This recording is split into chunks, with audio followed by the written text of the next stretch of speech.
Kenapa lalat suka tempat busuk? Pernah tak anda perasan, tempat paling busuk, macam tong sampah, bangkai, atau najis, mesti ada lalat berkerumun. Tapi kenapa lalat suka sangat tempat busuk ni? Adakah sebab dia kotor, atau sebenarnya ada sebab saintifik di sebaliknya? Sebenarnya, lalat tak suka bau busuk, tapi bau busuk tu bagi lalat maksud makanan.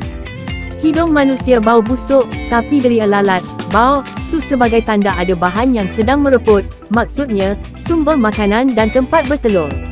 Lalat betina biasanya cari tempat lembap dan busuk sebab itu tempat paling sesuai untuk letak telur. Bila telur menetas, larva atau belatung tu boleh terus makan bahan reput tu sebagai makanan pertama mereka. Contohnya, bangkai, sisa makanan, atau najis, semua tu penuh bakteria dan bahan organik, cukup untuk membesarkan ratusan anak lalat. Yang lagi pelik, lalat tak guna mulut untuk rasa makanan. Dia muntahkan air liur ke atas benda busuk tu dulu, cairkan makanan, baru disedut balik. Muka mual. Sebab tu, kalau lalat hinggap kat makanan kita walau sekejap, bakteria dari tempat busuk boleh berpindah terus ke makanan tu.